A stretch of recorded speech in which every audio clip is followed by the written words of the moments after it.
Well, tell him he's dreaming. That was Bill Shorten's answer to the Greens leader's call for another Labor-Green alliance. But it turns out Richard dinatale's dreams are much bigger than that, as we found out when he joined us from Perth earlier. Richard dinatale, thanks for being there. Pleasure.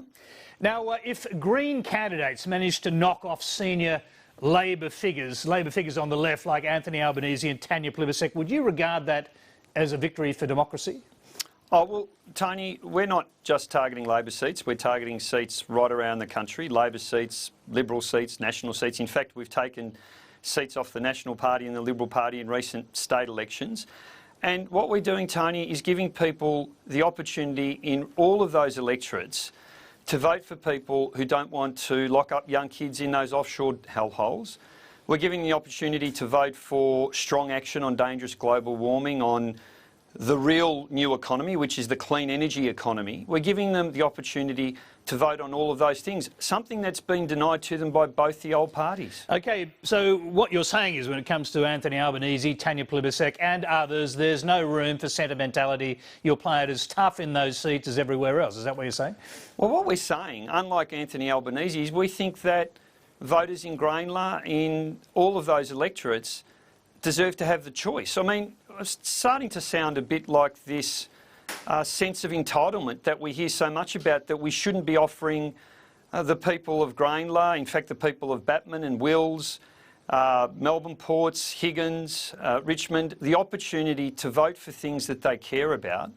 Things like locking up young kids in those hellholes, taking strong action on global warming. They're the things that people are stopping me in the street saying, please, continue to be the voice of reason, of decency, of compassion, the voice of progressive Australia, because we're just not getting it from either of the old parties. OK, I'm sure you've seen this rather extraordinary Daily Telegraph front page, Save Our Albo. Now, are you surprised that a News Limited tabloid would come out backing a left-wing Labor candidate? Not at all, Tony. I mean, what you're seeing in politics at the moment is the Coles and Woolworths of politics, the Labor and the Liberal Party getting together, trying to shut out the Greens, keeping out a bit of competition, and the corporate media is piling in, the big end of town, who make those huge donations to both sides of politics. So Anthony Albanese in the big end of town, is that what you're saying? Well, do they really go together? He's part of a party that receives massive corporate donations, that represents the interests of the fossil fuel industry, the alcohol industry, the gambling industry, all taking donations from those industries. And it's no surprise that Rupert and the big corporate media would jump on board. They don't like the cosy little duopoly, the Labor and Liberal Coles and Woolies of politics model, to be broken. Well, we're here to break it. We are here to break it, Tony. And let me tell you something else. A big thank you to the Daily Tally for doing that. I think they've given Jim Casey's chances a real boost in the seat of Greenlaw. OK, well, the second headline is True Believer in the fight of his political life with Greens radical who wants to overthrow capitalism. Does Jim Casey represent the kind of pragmatic Greens party which you represent and are trying to build? Look, Jim wants to see a more caring, a more decent society. He's a strong believer in issues like housing affordability, public education, more funding of public schools, traditional values that once were supported by, indeed, the Labor Party. And what we're seeing is Jim giving the people of Greenlaw a real choice, and good on him for doing it. Yeah, but Jim Casey also refers in tweets to class war. He's praised people who've called for the overthrow of capitalism. Now, you don't advocate class war or the overthrow of capitalism, but do you endorse candidates who do? Oh, look, Jim's obviously, in some recent tweets, used a little bit of colourful language. I've spoken to Jim. I know him well. I know the values that he represents. I know he's somebody who cares very deeply about innocent people being locked up in those hellholes offshore. I know he cares very deeply about the people of Greenlaw being able to afford a property, being able to get decent dental care, decent health care, public education. They're the mainstream progressive values that I spoke about when I took on the leadership, Tony, and I think Jim represents them, and we've got candidates right around the country who represent those values, and it's why you're seeing both the old parties getting caught up in such a tiz over the Greens threatening the cosy business model that we see between the Labor and Liberal parties. Do you categorically rule out any preference deals with the Liberal Party in any of these key contested seats, Sydney, Grayndler, Batman in Victoria, New South Wales and the others you talked about already? Oh, Tony, we've already said that we won't be preferencing the Liberal Party ahead of the Labor Party in any seat in the country. We just won't be doing that.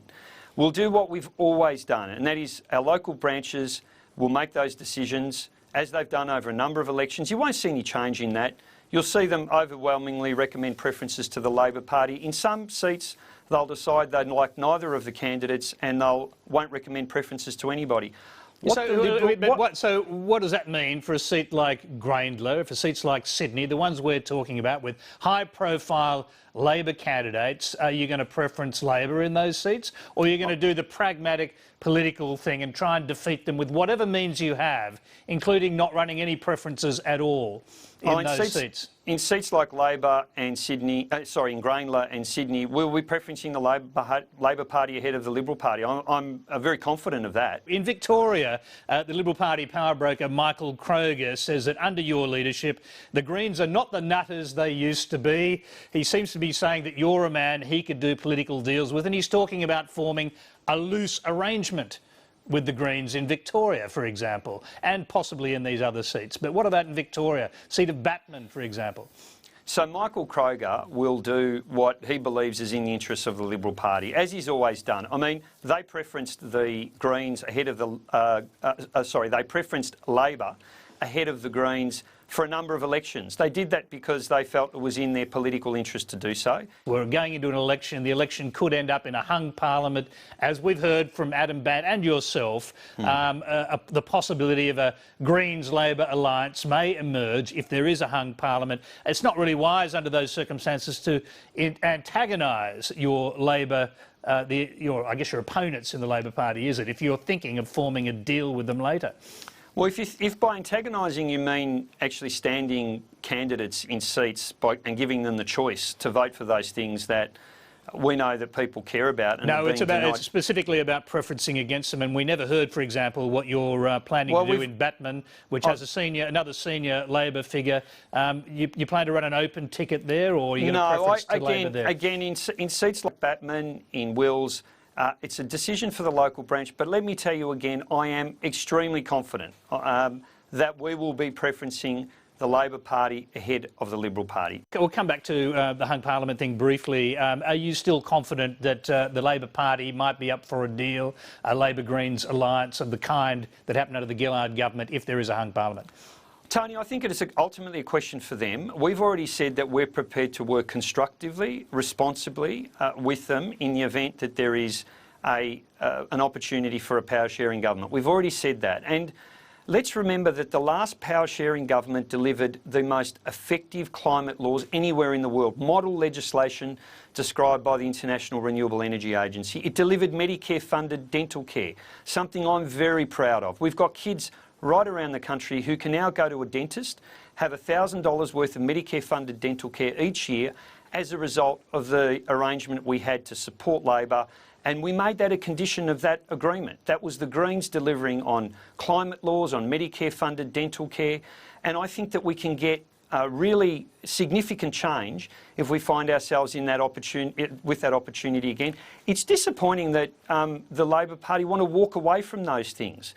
And again, just to finish that off, it wasn't the power-sharing agreement that was the problem during that period of government. It was that internal division that we saw between Julia Gillard and Kevin Rudd, the Rudd-Gillard-Rudd turmoil, chaos, undermining, that ultimately undid a lot of the good work that was, thanks to the Greens having a responsible role in that government. OK, in terms of your long-term strategy for the Greens, is it true that you see Canada's Justin Trudeau as a kind of model for how a progressive party can end up running a country?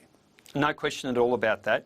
He has shown, as have many other European examples, that you can have strong progressive values, that you can stand up to those big vested interests, that you can want a more inclusive society, one where we look after each other, one where we invest more in hospitals, in schools, Sure, one but, where we tackle dangerous global well, warming and still be successful. without going through all those kind of details, I mean, is it possible that you could end up as kind of Justin Trudeau type figure and end up running the country? I mean, do your ambitions stretch that far? Look, you just need to look at where the major party vote is and what it's been doing over a number of decades. The major party vote has been declining. The growth of the Greens has continued year on year on year. We're making breakthroughs at local government, at state level, at a federal level. There will be a time in the not too distant future where we will have Greens in the lower houses of the federal parliament. And what that will mean is that the issue of power sharing governments becomes the rule rather than simply an anomaly. In the kind of Scandinavian way, you're saying, like many countries have accommodated these kind of multi-party arrangements outside of Australia, not here. Absolutely, and that is the future for Australia. Multi-party government is the future for Australia.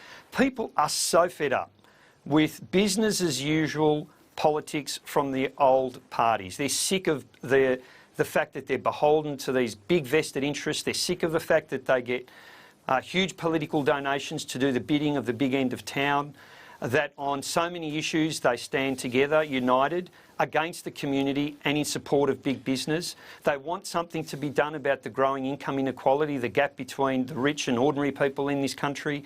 They want a more inclusive society, and they're turning to the Greens, and it must be said, independents as well, because that's the sort of vision that they have for the country, one that we share. Can I just make this point, though? I mean, you would have seen the counter-example with the Liberal Democrats entering into an arrangement with the Conservatives, the Tories in Britain, and ending up an arrangement where Green ministers, for example, ended up being part of a government that you might end up paying the price for not keeping the bastards honest, for being part of the system.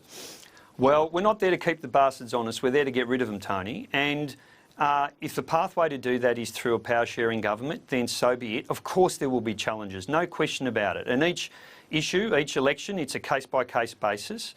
But if you're not prepared to take that next step, then, I mean, I'm not sure what we're doing here. We're here to change the face of Australia, to make it a more decent, compassionate, caring, progressive, prosperous country. And we do that by taking on that business-as-usual politics, the old establishment parties, and by doing everything we can to break apart that business model and give people a viable third choice. All right, we're just about out of time. Final question. I believe you've got a sort of two-election strategy. At the end of two elections, what would you hope, what percentage of the vote would you hope the Greens might have? Well, I said, I think, when I took on the leadership that we should be hitting 20% in a decade. I mean, we think long term. Now, it is tough to get through to the lower house. That's a big breakthrough to make. We're targeting a number of lower house seats, giving people the option in those seats to vote according to their progressive values. If we don't make that breakthrough at this election, we'll do it at the next one. If not at the next one, it'll be the one after that. And I'm very confident that if we turn our minds to Australia in 10 years, you'll see many Greens in the lower house of Parliament. You'll see the Greens being a consistent, responsible force in the Senate. And I really believe, Tony, that Australia will be a better country because of it. Richard dinatale, we'll have to leave you there. Plenty to talk about and think about after that interview. Thank you very much. Pleasure.